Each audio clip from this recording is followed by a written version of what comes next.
Je me souviens dans une interview il y a quelques années, à l'Express, vous disiez, quand on vous interroge sur votre combat perçu comme un affrontement d'abord et avant tout avec l'islam, vous insistiez sur le fait que c'est au nom d'abord de la femme, mais aussi de la justice dans son ensemble que vous militez. Et puis vous dites tout de suite, le problème n'est pas un affrontement entre l'Occident, qui serait moderne par exemple, et puis l'Orient et l'islam, ni entre la chrétienté et l'islam, entre l'Occident et l'Orient, mais entre le fondamentalisme, l'obscurantisme, les théocraties et la modernité. Aujourd'hui, ces pays dont vous venez de nous parler essayent d'utiliser cette dimension manichéenne, binaire, pour essayer de faire progresser leur vision ou instrumentaliser les droits de l'homme pour maintenir l'oppression. Quelle est la clé pour essayer de progresser à vos yeux aujourd'hui? Est-ce que c'est les organisations internationales? Je suis bien incapable de répondre à votre place.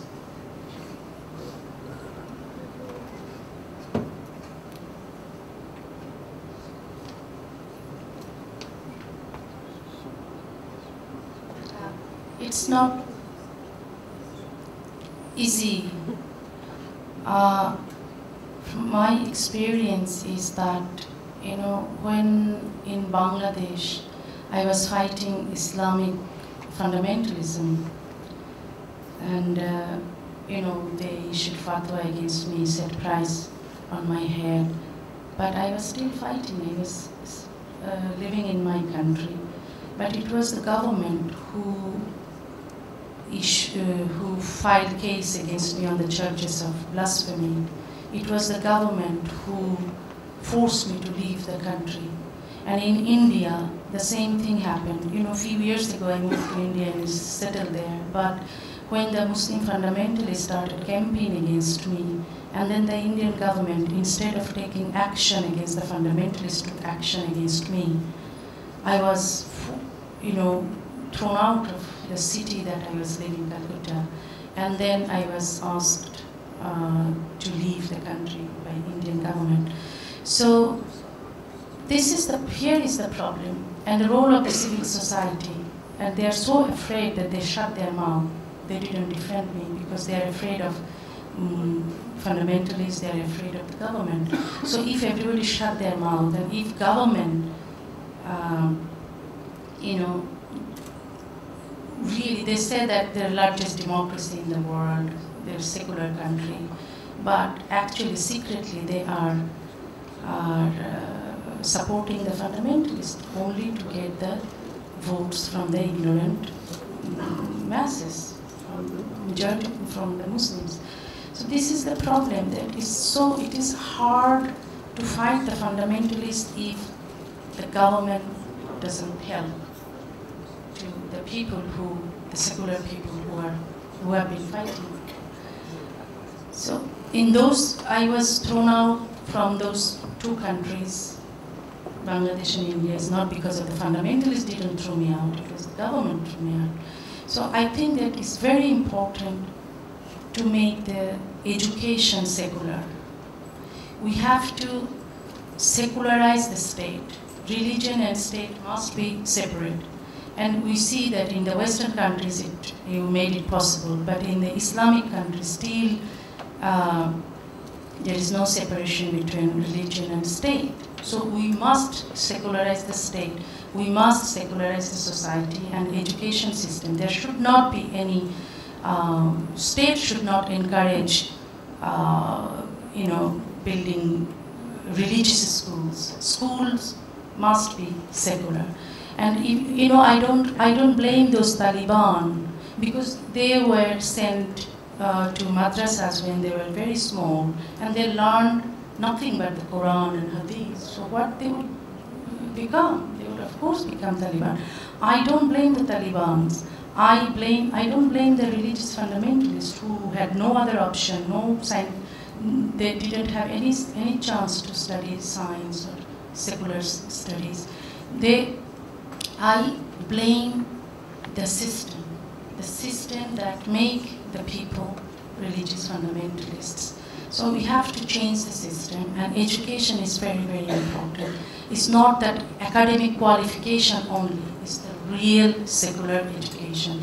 People should learn from their childhood to be, to be secular. And one child must not be considered as Christian child or Muslim child or Hindu child or Jewish child. Child cannot have religion. They should grow up, understand all the religions and choose one. Or choose only to be secular humanist, be atheist. But it is child abuse when we say he is a Christian child, he is a Muslim child, or she is a Hindu child. No. Even here we could forget it. On va traduire, bien sûr. On va traduire ces deux clés, la laïcité et l'éducation, mais je vous en prie, reprenez les propos en détail. Oui, si je résume. Allez-y. Peut-être. Donc elle nous a simplement démontré que ce soit en Inde ou au Bangladesh, ce ne sont pas les fondamentalistes qui l'ont chassée, mais ce sont les gouvernements qui se sont retournés contre elle et qui l'ont chassée de leur pays. Donc, et les sociétés civiles, par peur, se taisent et laissent faire donc les gouvernements qui finalement soutiennent ces fondamentalistes pour des seules visées électorales. Donc il est très difficile aussi de combattre ce fondamentalisme si les gouvernements ne sont pas de votre côté. Et donc elle revient sur la question fondamentale quand elle nous dit à la fin qu'elle ne peut pas blâmer ni les talibans ni les fondamentalistes, parce que ce soit les talibans, ils ont été à la madrasa et tout ce qu'ils ont appris c'est le Coran. Les fondamentalistes aussi, dans les différentes sociétés, n'ont pas eu accès à une éducation laïque, n'ont pas étudié les sciences.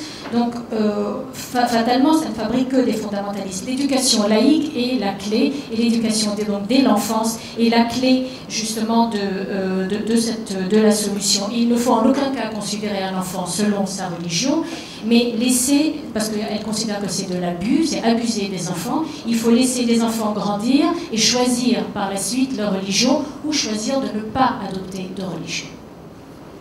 Merci. Alors,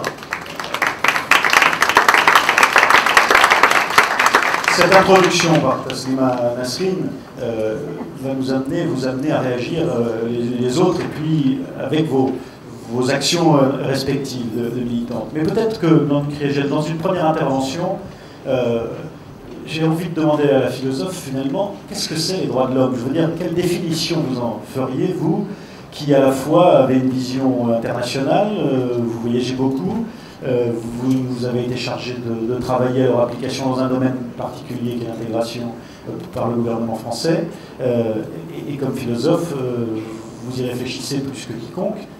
Une définition des droits de l'homme selon vous?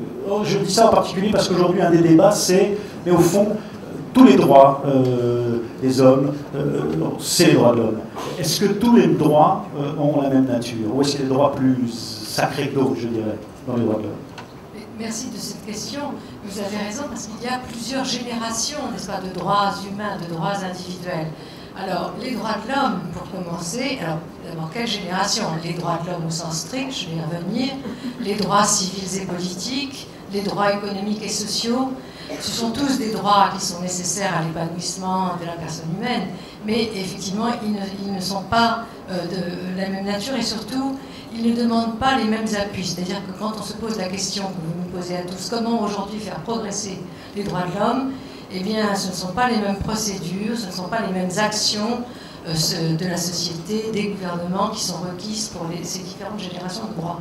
Alors, pour revenir aux droits de l'homme, proprement dit, c'est-à-dire, eh bien, au fond, il n'y a rien de plus simple, je dirais rien de plus bête que les droits de l'homme. Ce sont les idéalités, au fond, les plus générales, sans lesquelles il n'y a pas de vie proprement humaine, c'est-à-dire, tels qu'ils sont d'ailleurs dans notre déclaration de 89, et tels qu'on les retrouve dans la Déclaration universelle de 48, la sûreté, parce que si on vous prend votre vie, si on trafique votre corps, eh bien, vous n'existez plus, tout simplement, c'est-à-dire le premier droit anti-esclavagiste, l'égalité, l'égale dignité de tous les humains, n'est-ce pas, tout homme vaut tout homme, la liberté, la propriété, la possibilité de jouir des biens qu'on a acquis par le travail, des biens de la nature. Et bon, dans la déclaration américaine, on ajoutait le droit à la recherche du bonheur. Mais au fond, ces règles, n'est-ce pas, très simples. La liberté, oui, les hommes naissent et demeurent libres et égaux en droit. C'est comme ça que commence notre déclaration, la déclaration 48 universelle commence exactement presque de la même façon. Oui. Au fond, qu'est-ce que c'est? Ce sont des idéalités des relations les plus générales. Vous voyez, ça ne dit rien sur les mœurs, sur la façon de se marier, sur la façon de se nourrir, sur les orientations sexuelles, sur si vous voulez, les goûts. Enfin, ça ne dit rien de tout ça. Mais ça dit quelque chose sur les règles les plus fondamentales sans lesquelles la vie, puisque les hommes sont libres de les accepter, de les appliquer ou de les transgresser, mais la vie n'est pas humaine. Comme disait un philosophe du XVIIe siècle, qui a d'ailleurs déduit le droit à la sûreté, Hobbes, il disait finalement sans ça, la vie humaine est rare, incertaine, fragile et brève. Au fond, la vie n'est pas humaine. Alors, ces droits-là, évidemment, ce sont les droits les plus fondamentaux, mais ce ne sont pas les seuls, n'est-ce pas ? Mais ce sont les droits les plus fondamentaux. Et pour rejoindre, au fond, la question que vous posiez à propos de ces droits, et essayer de faire une place à la fois à la réflexion de Stéphane Hessel et de ce que vient de nous dire Nassima Nasrin, c'est-à-dire qu'à la fois tout le monde le sait bien, il y a eu un progrès, n'est-ce pas, c'est incontestable, dans le monde des droits de l'homme, et en même temps, il y a une fragilité très grande parce qu'il y a des ennemis, n'est-ce pas, des droits de l'homme. Eh bien, la question qu'on peut se poser, c'est au fond, comment les faire progresser. Alors, d'abord, moi je crois que c'est très important, et je commencerai comme ça, d'abord de reconnaître leur fragilité. Prenons un exemple que nous connaissons tous en Europe. C'est incontestable qu'avec les déclarations du XVIIIe siècle, la déclaration française, la déclaration américaine, l'Europe a été d'une certaine façon le berceau, n'est-ce pas, de l'inscription de ces valeurs qu'on trouve dans toutes les sociétés humaines dans le droit. Parce que c'est ça, c'est les valeurs qu'on trouve dans toutes les sociétés humaines ont été inscrites par les Européens dans le droit. Mais au XXe siècle, chacun sait que l'Europe a été aussi le tombeau, n'est-ce pas, des droits de l'homme, non seulement dans la colonie, mais dans le nazisme. Et d'ailleurs, il ne faut pas oublier, parce que ça c'est une chose qu'on ne mesure pas assez, que l'intérêt que nous portons aux droits de l'homme est une chose extrêmement récente. Moi j'étonnais toujours mes étudiants quand je leur disais, moi quand j'étais étudiante, les gens de ma génération le savent, je n'ai jamais suivi un seul cours sur les droits de l'homme. Ils avaient disparu de la circulation. Et il faut rappeler que les droits de l'homme n'ont été réinscrits dans les constitutions européennes et n'ont été redéclarés sur un plan universel qu'au lendemain de la chute du nazisme. Pendant tout le 19e siècle, pendant tout le 20e siècle, on a jugé que ce n'était pas urgent, n'est-ce pas, de les inscrire. Et donc, alors, ça c'est la première chose, donc il y a une fragilité des droits de l'homme. Qu'est-ce qui, si vous voulez, garantit les droits de l'homme? Qu'est-ce qui est le socle indispensable des droits de l'homme? Moi, je rejoins ce qu'a dit Nassima Nasrin, qui me semble très juste, même si peut-être mon vocabulaire n'est pas tout à fait le même, c'est au fond la démocratie ou l'état de droit. Pour qu'il y ait des droits de l'homme, pour que les individus aient droit à la sûreté, à la liberté, à l'égalité, à la propriété, il faut que les gouvernements, que les pouvoirs politiques ne s'arrogent pas, que les puissances, quelles qu'elles soient, pas seulement les gouvernements, ne s'arrogent pas la possibilité de mettre à mort les individus, de réprimer leur liberté de conscience, d'expression, si vous voulez, n'abusent pas de leur propriété. Bref, comme on le disait déjà à l'âge classique, on a beaucoup réfléchi à ces questions, qu'on considère que les uns ne sont pas des propriétés, n'est-ce pas, qu'ils ne se possèdent que par institution. Ça, donc, pour le dire très simplement, tout le XVIIIe siècle, toutes les Lumières l'ont dit et l'ont compris, quand il n'y a pas de république ou d'état de droit, c'est la même chose. Il n'y a pas de droit de l'homme. Il y a effectivement une consubstantialité des droits de l'homme et du mode de vie, du régime de lien civil républicain.